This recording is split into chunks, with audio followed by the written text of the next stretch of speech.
You sound quiet. Oh, my microphone's like way far. I'm setting. Okay. Oh boy, it's one of those big interview weeks, man. Busy, huh? I don't know if you looked at the site, but in the last 24 hours, A it's lot just went up, I saw. yeah, and I have, and just from one property, I have three. So, uh, It's a good time to be a subscriber to the LRM Online YouTube channel, isn't it? actually, yeah, that's the case. It's always a great time to be subscribed. So if you haven't done it, you totally should do it. You know what's funny about it? It's like we're What's that? posting interviews 24 hours a day too. Yeah, no joke. Like 2 a.m. Manny's bored. Shoot up an interview. Nah. Welcome to the Daily Cup of Genre, everyone. The Daily COG here on the Genreverse Podcast Network and the LRM YouTube channel. Brought to you by growgeneration.com, as always. And yeah, guys, make sure you're checking out lrmonline.com every day for all your entertainment news, needs, and opinions, written articles, interviews, podcasts, and all sorts of shenanigans go on here. And it's fun. I'm Kyle, and that guy's Manny, and we talk entertainment, geeky stuff here. And yeah, I'm done. I'm done housekeeping, man. What's up, dude? Well, I mean, not much. It's Tuesday. You can't. The Dodgers won't freaking lose a goddamn game. And you got hockey season coming up soon. Yes, indeed. Again. It just feels like they just wrapped that up yesterday too. It does. It does. That extended playoffs was odd and annoying, but hey, hopefully a more regular season this year. First season for Seattle and that's the right. Kraken. The Kraken. Yeah. Yeah, you know, I might have to. No, I'm not gonna say that. I was gonna say I might have to audition my my loyalty away from San Jose. It'll be interesting because you know the Vegas Knights had an outstanding inaugural season and Man, fuck them. actually a couple of outstanding first seasons. They became the villains so quick. What was that? They became the villains so quick. Yeah. And poor Marc-Andre. Hey, Fleury. Yeah, man, I know. Flower, dude. Like, don't get me wrong. I was one that wanted to send him away just simply because of his performance, but it happens sometimes. You get rid of someone that's kind of been showing their age, and that move manages to reinvigorate them, and it did for the Flower. But man, talk about like going from Pittsburgh to Vegas, that sucks. But having played for Pittsburgh for so long and then going to Chicago is just that's gotta have some conflicting feelings, man. Like I don't know. Certain hockey, it's like in hockey, especially with some of the original six and the first expansion teams. So especially people like Philly, Pittsburgh, original six guys like Boston, Montreal. The rivalry is like really hot. You know what I'm saying? And like it almost carries on from whenever you were a kid. Like whatever team you hate, like it's interesting. I'm sure it happens in other sports, but I'm not as into the culture of other sports as I am hockey. Okay. Anyways, man, Kevin Feige had some things to say apparently. Did you listen to this interview yet? No. Neither did I. I'm gonna bring it up. I'm getting our Slack channel up. Everyone that didn't catch our show yesterday, Manny, could you kind of recap what Bob Chapek had said about Shang-Chi and Simu Liu's response, and then we can hear Kevin Feige, and then yes, the Star Wars Visions trailer. We will get to that since I already prompted this story first after. But yeah, while I'm bringing up that interview, could you recap that situation? Yeah, so basically during the meeting last week, Bob called it an experiment, and the actor for Shang-Chi took it very personally, which he should.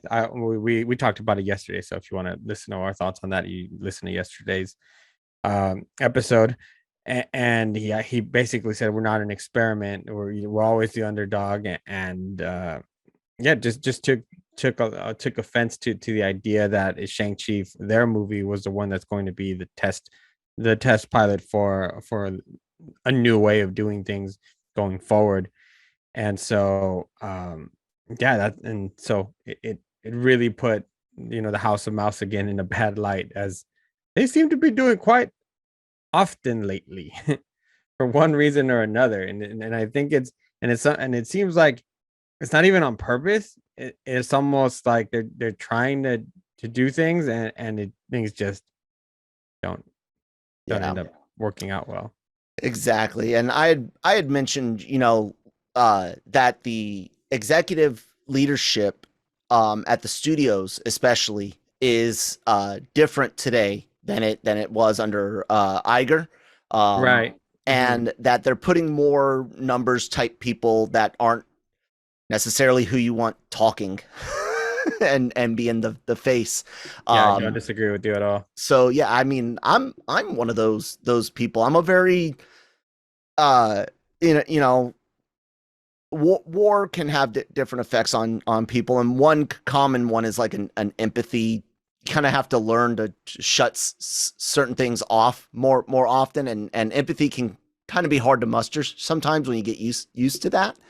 And so you can come off as just blunt, and you're not meaning to be an asshole, but it doesn't matter when you're the face of a big company like that. So if Right. I know that, I too would be like, again, the word experiment is not proper, but I too am like, ooh, data, this is different than we've done before. I do want to see what happens. I'm curious because, well, that's going to affect future business models and everything. So you don't want to put me in the front of the camera because I'm going to say exactly that, because that's what it is. Instead, you want someone that can come out and be like, oh, this is a great opportunity for the movie and theaters, and giving it an exclusive type push. There's some nicer way to package it. Yeah, maybe saying, we're excited to be able to offer films, back where they're supposed to be in theaters, and as we attempt to return to normal, and we are so proud to be able to do that with a film like Shang-Chi, Mm-hmm. which we have no doubt our Marvel fans will support. Something like that. Yeah. So this is the interview that Cam had posted, and it's 14 and a half minutes long, and thankfully we don't have to look through all of that. Feige looks like he's about to throw hands, I'll tell you that right now. He does not look very, very happy, but here's some things that he had to say. Feige addressed, and this comes from Hollywood Reporter, Feige addressed the tweet from Liu saying, quote, he is not a shy man. I think in that particular tweet you can see, and I think everyone does, a misunderstanding. It was not the intention. The proof is in the movie, and we swing for the fences as we always do. With the amount of creative energy we put in and the budget, there's no expense spared to bring this origin story to the screen. He said exactly what I said in a shorter, better way. Well, yeah, kind of like what I'm intentions saying weren't too. that exactly. Chapek's intentions weren't that. Lou's got his point of view. Hey, see the movie. Let it speak. That's why Feige can be in front of the camera. No, he has a whole lot more experience doing it, and plus he wants this movie to do well too. Yeah, and he goes on. He says, when you have the opportunity to showcase a hero that looks like a huge segment of the globe that feels like they haven't been showcased, the magic can happen if you deliver. I think Destin, Daniel Cretton, and Simu have delivered for this movie. So yeah, that's what damage control, Marvel damage control, get it? Anyways, that's what it looks like. That's better. That's better packaging. Bob, learn. The thing Bob comes across like a Uncle Scrooge in a way. Like he just Well, cared about the yeah. money. Like Mr. Krabs, like you know, not it doesn't matter what kind of what the movie is. This is about the money. So and then it kind of also almost takes off that Mickey Mouse costume off of the character, and it just exposes them for the um capitalist hogs that they are. Exactly. You know, and there's nothing wrong with the Exactly. capitalist hog. I'm gonna tell No. you that right now. No, If- laissez-faire. I don't have enough knuckles space, but I gotta figure like laissez and fair. Anyways, people probably don't even know what no. that is. I'm like, no, they don't. I just went over a lot of people's head. He went to business school, didn't he? Yes, I did. No, did you really? Yeah, I got Okay. bachelor's in small business management, associates in business fundamentals, and a certificate in entrepreneurship. All right, on. I just have a associate's degree in culinary arts and a certificate in nutrition. I really, before the car accident and head injury and all that, wanted to go and do culinary school It's a fucking waste while of I time. was out. Well, no, it would have been free for me, and I would Oh, be okay. retired from the military, so it would literally just be going and basically learning things for myself, you know. But Okay. Well, anyways. I say that because I learned so much more from actually working at Oh a restaurant. yeah, absolutely. There's like a lot of technical things that I don't I might be able to do, but I don't necessarily understand, and my knife skills are god awful. So I yeah, if I had to pay out of How do you pocket, hold your sure. knife, by the way? Generally I've got the choked up, and I'm holding the blade between these two fingers. Oh, good man. Good Yeah. man. All I right, don't. good. About the only time I'll ever do like a accuser or pointer finger type thing is if I need some extra pressure. But even then, I'm usually Yeah, doing you don't hold it like this. that. You No, don't do that. Yeah, okay, good. Whew. I had to learn, and then I had to build up nice callus right here. Doing Mhm. lots of work. So yeah, welcome to the Daily Cup of Genre. Everybody, see, look, sports, cooking, business. We are It's going to somewhere in talk there was about the some food. Marvel stuff. Yeah, eventually some in between. Look, I like what Kevin says. Let this movie speak for itself. Let the audiences say what they, think about it when it hits. He didn't knock anything about Lou, and he didn't really like. I know some people might look at it and be like, "Oh, he defended Bob too much." No, he just Duh, that's pointed his out. boss. Well, yeah, but I don't care what you say. You defend your boss. That's to what a you're degree, supposed to but do. he just says the point. It's not the intention. Like we got it. And I think anyone that knows that side of the house at all knows that's not the intention. That it's horrible optics and god awful timing, and that it happens very often. And it doesn't mean that someone shouldn't learn from it. It doesn't mean that someone shouldn't apologize or that damage control shouldn't happen. It's being taken care of, I think, very appropriately, man. Do you think Feige's words are good? It's fine. Like Yeah, he not didn't even great, just he good. honestly didn't even need to say anything. Like at You this don't think he point, needed to do some cover up? if anything, Bob was the one who needed to come out and say, "Hey, my bad. I said this wrong." That's true. But they didn't want to put him in front of the camera because he was just going Again, to make things worse. eggs, like a certain governor that just resigned. Look at Oh these boy. pictures of me hugging people. What? Yeah, look, this is me hugging people. Like, I'm Italian. What do you want? It's like, dude, don't do that. Like, don't stereotype your people. That's not good. Look, I knew people he like was in, hugging me. I knew he was in trouble when he made a slideshow. It's like, oh, what? Who approved this, or did they just say let him do it, man? Just let Just him let him. do it. Just let him. Anyways, guys, Star Wars Visions is a anthology series coming out on Disney Plus, and it is from several different anime studios, including Studio Trigger that does the Dynazenon and Gridman series, or the Gridman Universe series.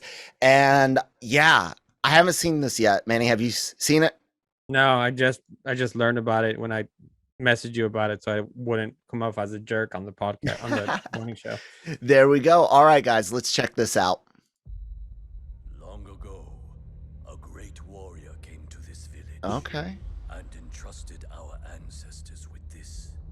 Its A power crystal? and Ooh, lightsaber. responsibility now lie with you. Nice. No, that's kind of cool. Oh. What? Oh. Give me Afro Samurai. Oh. Dude, that looks so cool. You've been guided by the Force since you were born. There's different types of artwork. It's different studios. Oh, okay. There's 9 different. Okay, got it. It's 7 different anime studios. Got it. Oh, wow. That looks so good. No, I didn't like that one. I'm really interested in that one with the real grainy look to it. Yeah, the one that looks like manga pages. Mm-hmm. And then the twin story from Trigger right there. I saw it. Interesting. There's even like a Ghibli style one there. Oh, wow. That's the twins. That's Studio Trigger. Oh, I like the music. Yes. Ah. I accept this responsibility. Ah. Ah.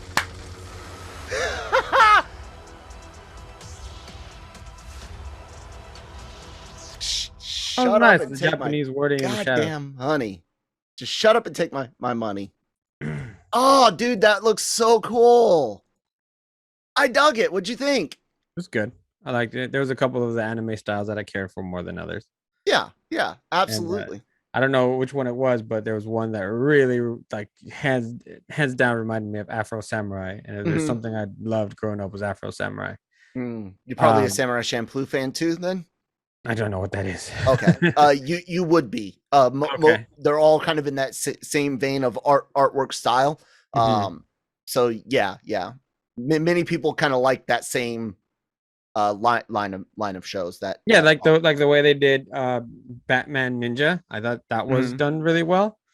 Also, and so I really dug the music. It's a really well done trailer. They didn't give us too much of any particular story. There's enough, besides just lightsabers, there's enough Star Wars feel, and I love the variety of styles. Like, they didn't just pick 7 random studios. They picked specific studios and specific styles within those studios to showcase the medium. I did feel that some of it did feel like they just gave anime characters lightsabers. Maybe and There's a bunny. well, yeah, but Star Wars so Star Wars has had a bunny character before. Really? Yeah, I can't remember its name. Let's see, Rabbit in Star Wars EU. Jackson, that's his name here. Show ya. Yeah, Jackson here. He was a Interesting. character in the old EU comic books. So yeah. But you are right. But sometimes I'll say this. Sometimes playing into a trope on purpose can work. So the idea of taking just the like shonen style, your Dragon Ball Z, Gundam, like fighting actiony type shows, taking the tropes from that and then the tropes from Star Wars and purposefully just letting them play out as a pure fan service type thing, you know, yeah, that could be kind of cool if it's done purposefully. But yeah, if it's not done right, it could suck. I'm looking forward to those lightsaber scenes. I'll Yes. be honest with you. That's Yes. going to be probably the most dynamic, the most intense action sequences we may have ever seen in Star Wars. It could be. I mean, going back to like episode 1 level in intensity, you know, that Darth Maul um that Darth Maul and Obi-Wan fight. I remember when I first saw that in theater, that blew my mind. I know, right? And then they ruined it with fucking CGI dancing Yoda and dancing fucking Anakin and Obi-Wan in episode 3. Hopefully the Obi-Wan Kenobi show will fix that. There is going to be a lot of lightsaber play, and you guys can hear all about Star Wars news and stuff more in depth every Friday on the Cantina podcast. Also available on the Genreverse Podcast Network and LRM's YouTube channel. Dude, fuck. I kind of want to watch it again. I'll watch it with Christine later. She's feeling better, by the way, today than yesterday. So, yeah. And Lucas and I remain reinfected and good to go. So, hey man, at this point, especially with you guys, and if I were to get it, it has just become the flu. Basically, yeah. And that's not to make light of people that have had it bad. People were just talking those of us that. But because you guys are taken care of, it's basically the flu. Exactly. So, yeah, man. Anyways, I'm stoked. What's so cool about this, besides this multiple studios thing, it's that anthology approach, that whole, we don't have to worry about canon. We don't have to worry about anything here. We can, this is legitimately what people should want to do when they say they want to, you know, bring something new to a franchise. Anthology things, non-canon works, shorts, those are all good and great testing fields for different ideas on an existing property. Marvel and DC have done it for years. They're called the what if books, the side stories, the else world, I think is what DC calls it. Those are all things that have been tested and occasionally carry over. Look at the other story arc with Spider-Man. That was a what if story, and it ended up giving him some extra powers, including organic webs. They carried that over to the mainline comic in the 616 universe. They retconned it and whatnot later, but I like that because this tells me that Disney is looking at potentially saying we could do an animated Star Wars that's not the Filoni style. That's not the. I think that's what's going to be refreshing about it. Is that we've only either seen live action or Filoni style, except that Resistance show, which oh yeah, that's right. Yeah. I never watched that one. But I mean, it only had 2 or 3. I love the Filoni stuff though, so I'm not knocking it. To each their own. Yeah, I don't like it, but regardless, you don't like I don't. Most of we the both want something canon. Yeah, we both want something different, so we'll see. I just like being entertained. Yeah. Oh, anyways, I guess what we can do is take a quick word from our sponsors over at Grow Generation. It's where the pros go to grow, and let's hear from Cam today. Grow Generation, where the pros go to grow. For all of your cultivation needs, Grow Generation has the right products, service and staff to make your grow successful. Go to www.growgeneration.com, where the pros go to grow. Well, cut him off kind of early there. Sorry. Why disrespecting Cam like that? I know. I'm such an asshole, man.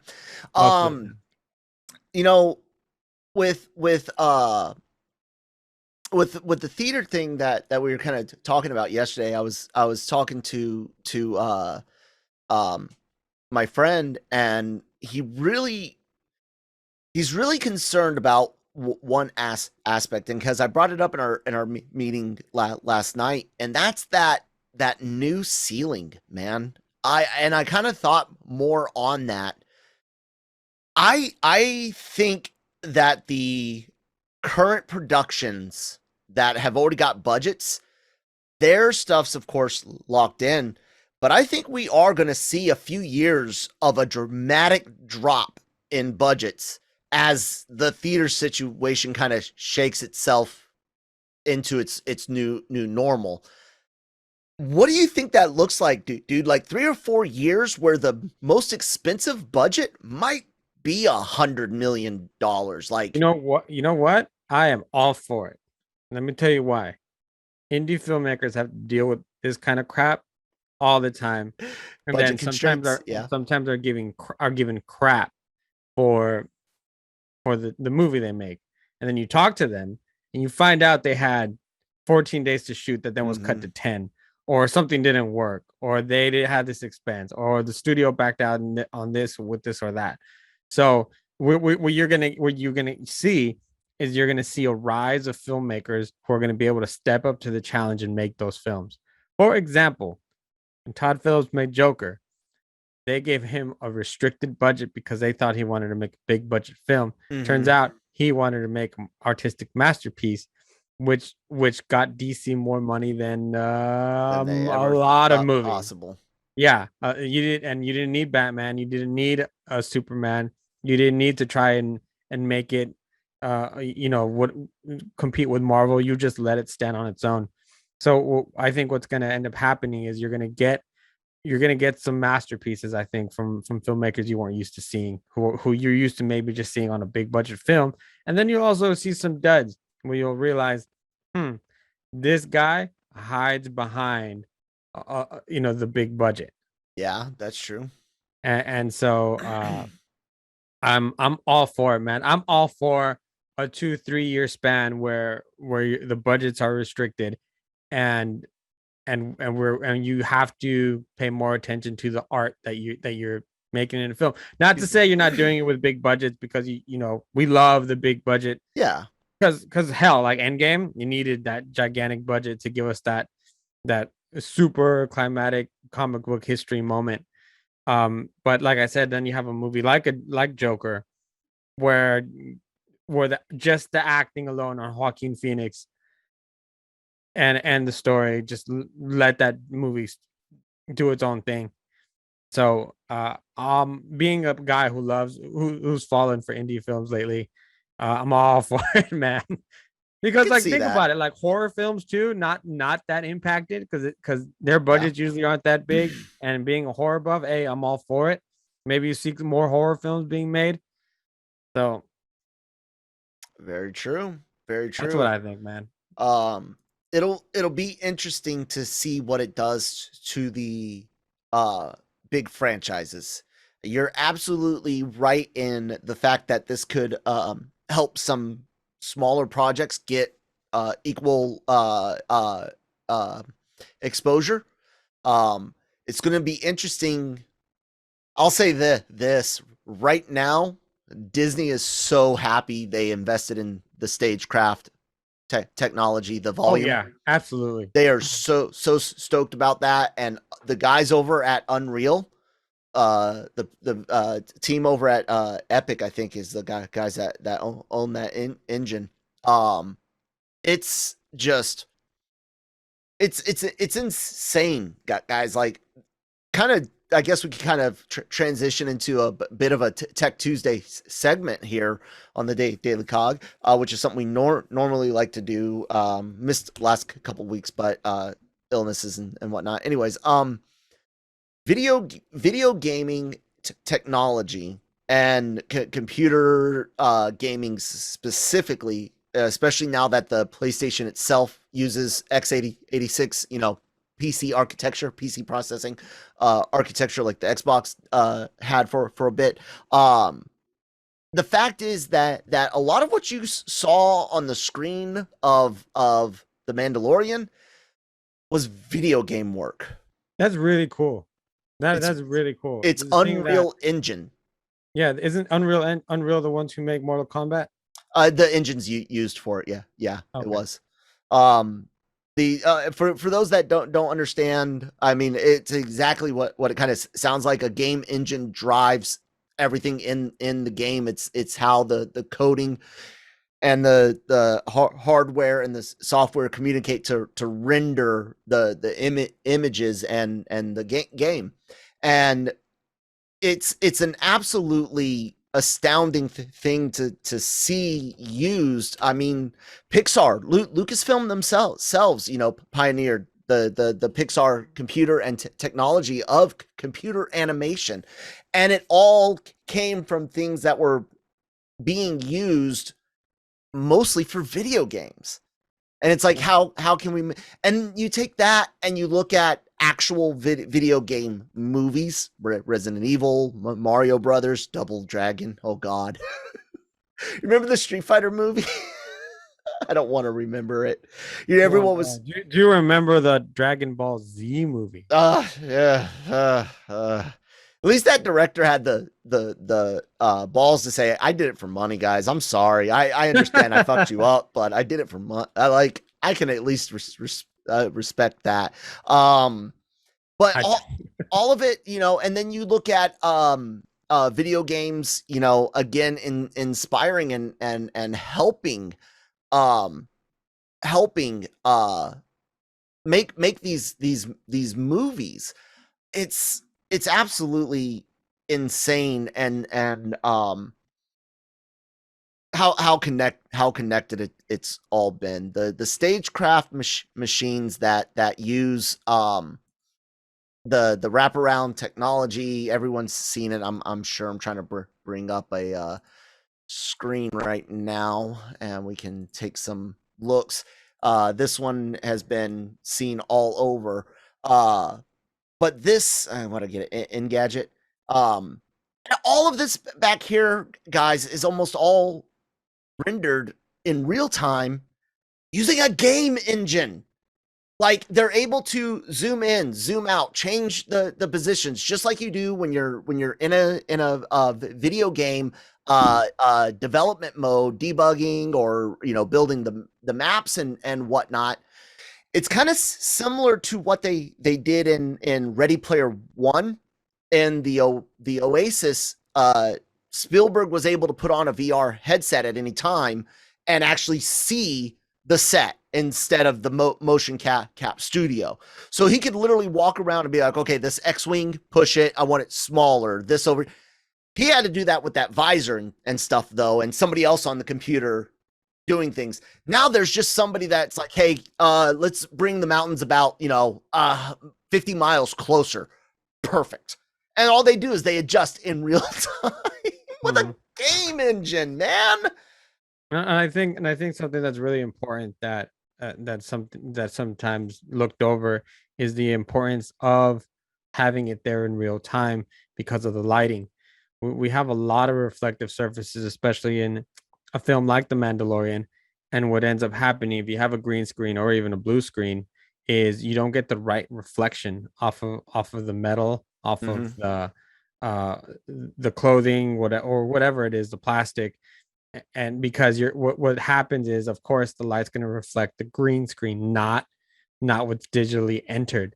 So with technology like this, what happens is because it's lit the right way and you're actually looking at the proper mountains with the proper lighting, what's going to reflect is actually that scenery, which is what you want, which also saves so much time in editing because you don't have to go back and try to match the shot with the lighting because you have to get out that green hue.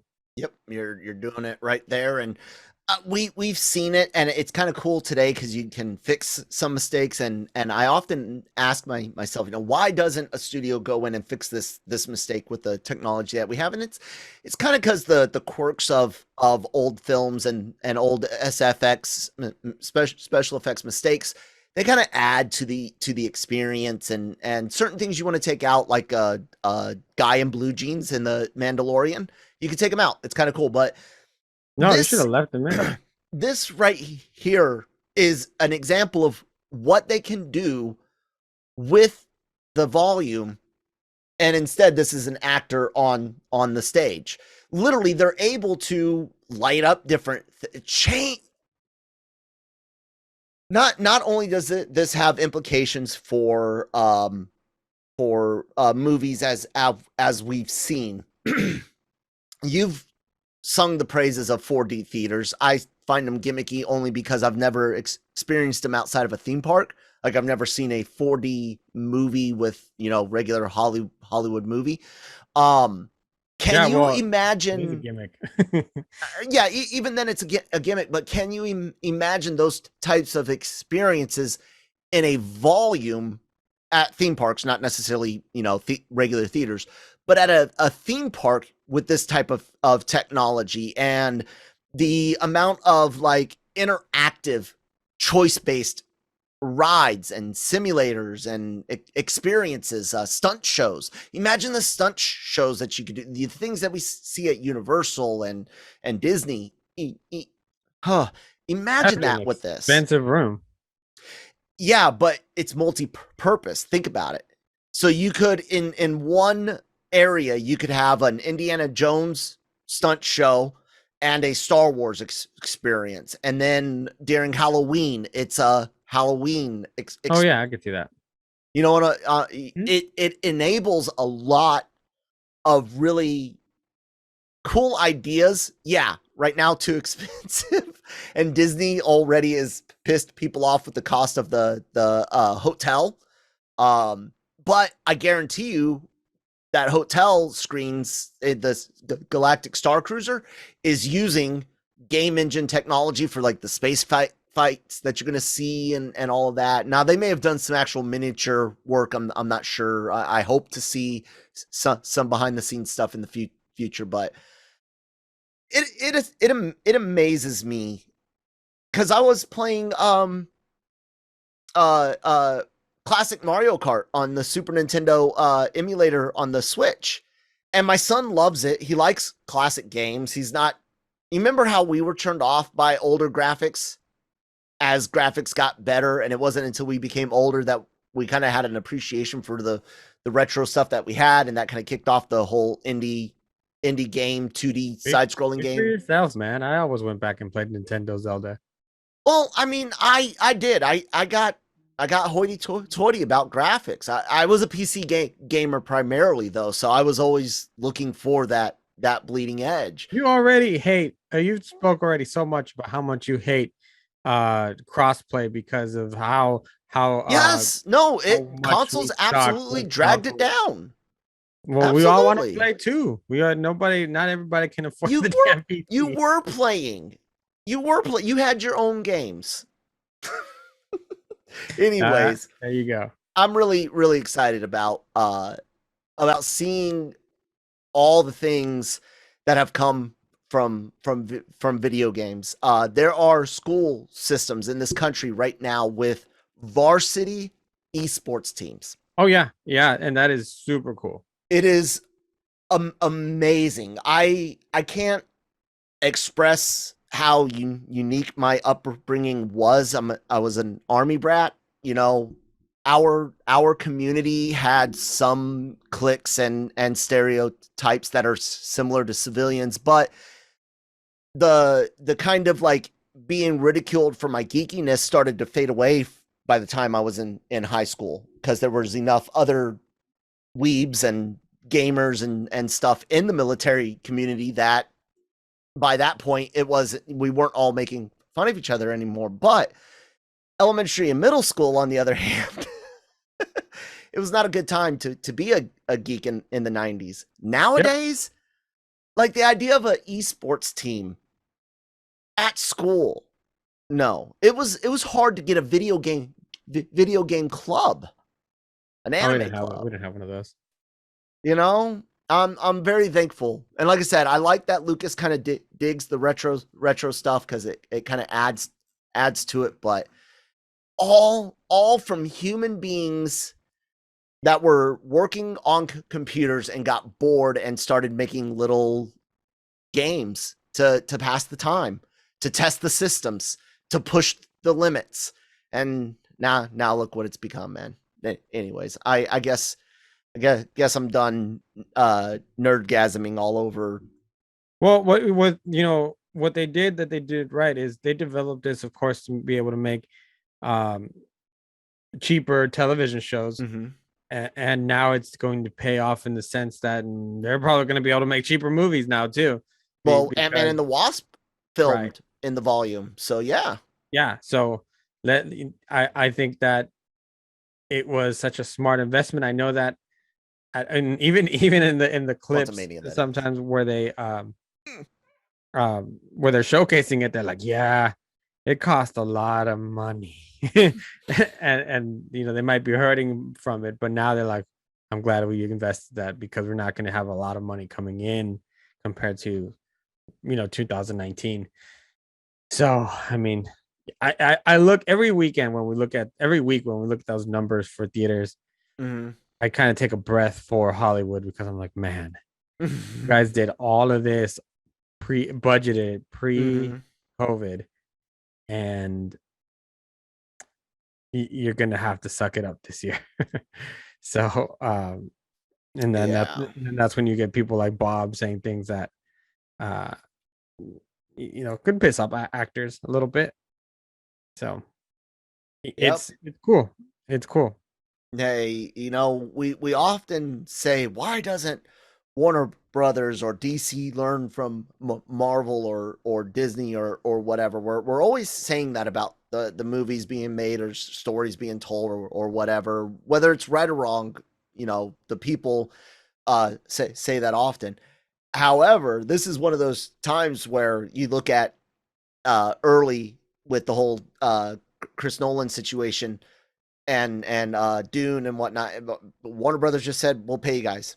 We're going to pay you. We'll pay you X amount of what you potentially could have made if, your contracts were for, points or whatever on tickets, and they paid out.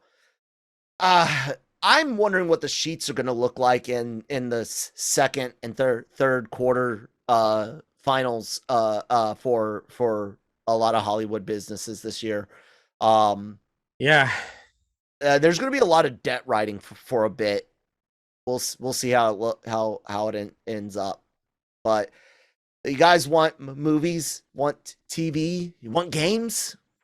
Got to spend some money on them, guys, whether it's merchandise or the home video.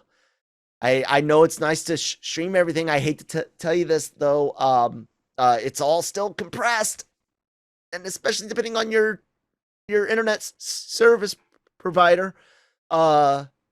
Blu-ray and HD Blu-ray are still better, full quality compared to streaming, and that helps the studios out. I heard someone the other day playing a free-to-play game, and they were literally, can you imagine someone spending money on it was Team Fortress 2, and it's definitely not a pay to win. All the things that you can buy are all cosmetic. It's a very decently balanced game. It's been around since 2009. So, but I was like, because without someone spending money on the game, it doesn't continue.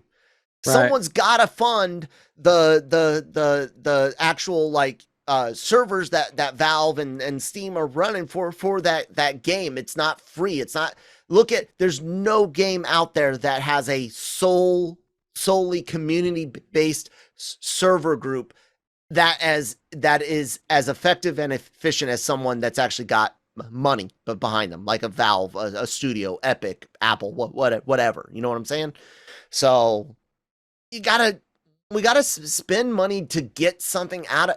Nothing comes for free, guys. I mean, equivalent exchange. If you want to go philosophical and you could go with just business sense. I mean, nothing is free. And sure, we want to say, oh, well, studios have this money and actors make that money. And sure, they do. And sure, we might be able to convince budgets to shrink and paydays to shrink some, but it's not going to happen overnight. And it's not going to happen by the dramatic amount and still get the same quality and or quantity of goods and productions. It's just not how it works, is it, Manny? Nope. But I will tell you this: if you ain't got the money for it, it's Yeah. okay streaming from your house. Too. Don't spend money you don't have. We're not. People are gonna listen to this and be like, No. man, Kyle's really telling me to take my grocery money and go watch movies. No, I'm saying budget in money. I'm just saying it to cover Yeah, you. I know. But yeah, I think that you're right. But also streaming numbers are important now too. So yeah, they are. Absolutely. Don't get upset, ladies and gentlemen, as we wrap up with this final tech advice. Don't get upset as sharing passwords becomes harder, because with all the streaming services out there, it's going to be very, very important for them to make every dollar that they can. So look for more strict responses to sharing, because let's face it, Manny's right.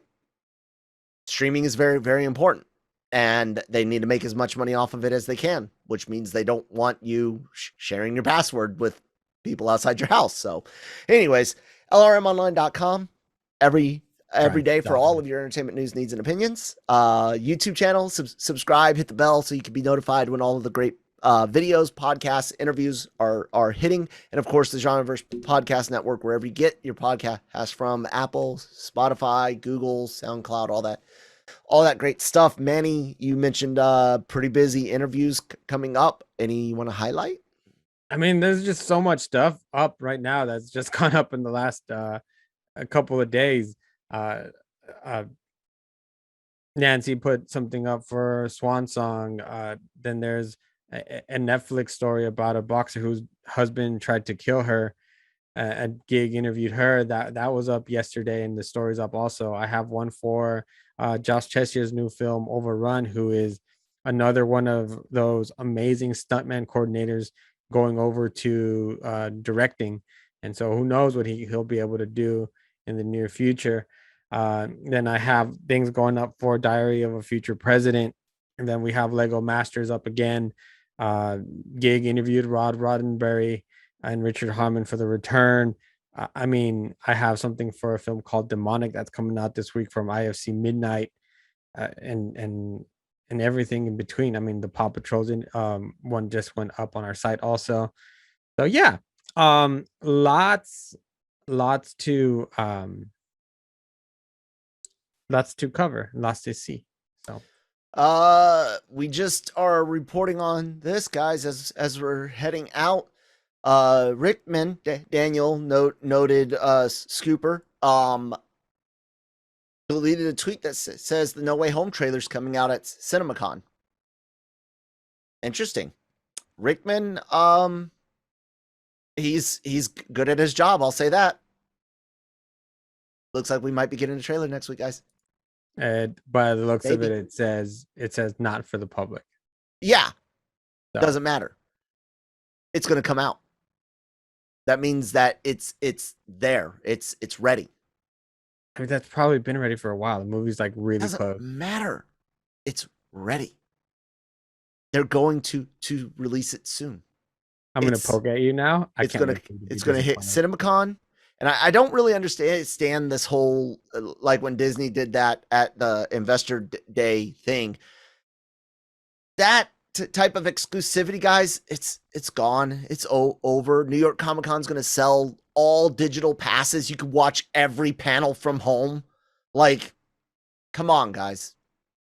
2 weeks. CinemaCon is in person, though. What's that?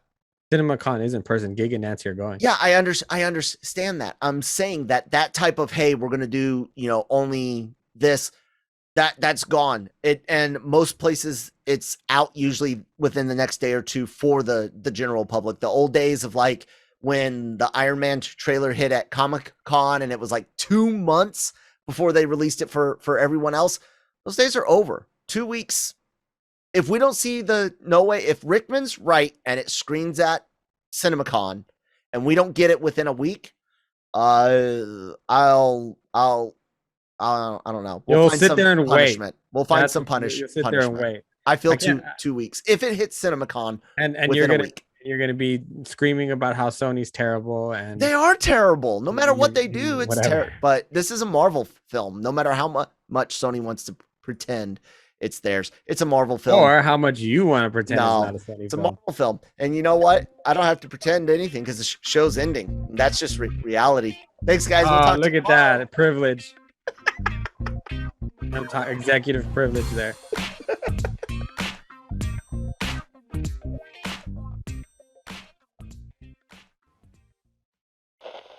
That was funny.